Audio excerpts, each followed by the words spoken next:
Hello guys, ഇന്ന് ഞായറാഴ്ചയാണ്. ഇന്ന് ഞങ്ങളുടെ റെസിപ്പി പാൽക്കപ്പ. അതിന് പ്രിപ്പറേഷൻ കപ്പ ആദ്യം വിട്ട് കപ്പ വിട്ടതാണ്.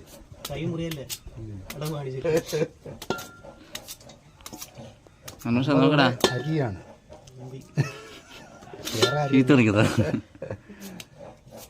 ഉള്ളി അരിയാണ്.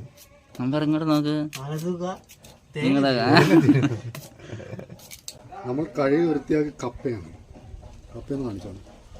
ഇതിന് വേവിക്കാൻ പോയാണ്. അടുപ്പിൽ വേവിക്കാൻ പോയി.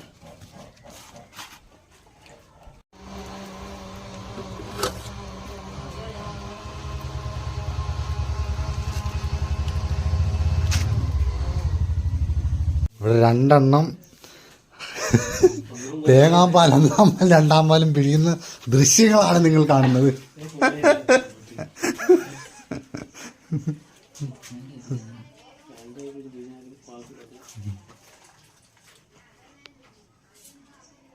ഒരുമിച്ച് വയ്ക്കണോടാ, പിഴിഞ്ഞാ പാലം ഒരുമിച്ച്. ഒന്നാം പാലും രണ്ടാം പാലും നിർത്തി അല്ല, ഒരു പാല് മതി, കുഴപ്പമില്ല. പറയണക്ക് ഒരുമിച്ച് കത്തിച്ചിരുന്നു. ഒന്നാമത്തെ തേങ്ങ എടുത്ത് തികയാന്ന് രണ്ടാമത്തെ തേങ്ങ പാല് പിരിയാനായി അമ്പർ അതിന്റെ പകുതി തിന്നതുകൊണ്ട്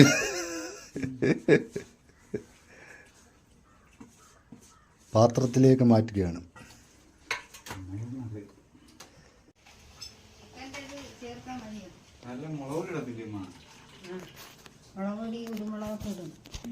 ചിക്കൻ കറി ഉണ്ടാക്കാനായി നസീമാത്ത ചിക്കൻ എടുത്തിരിക്കുകയാണ്.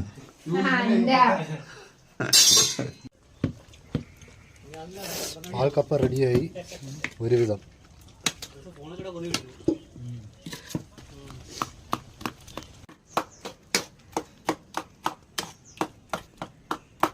അങ്ങനെ പാൽക്കപ്പ റെഡിയായിരിക്കുകയാണ് ഗൈസ്. ഇതിൻ്റെ ഇടയ്ക്ക് കിടന്ന ചേരുവകളൊന്നും ചേർക്കുന്നത് കാണിക്കാൻ പറ്റിയിട്ടില്ല.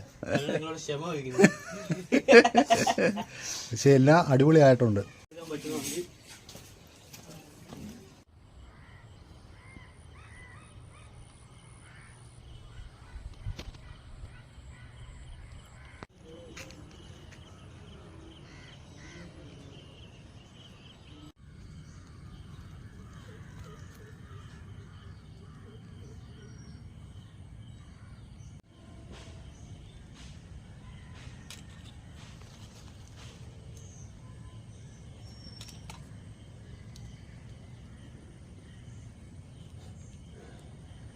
കുറച്ച് ഒഴിക്കല്ലേ.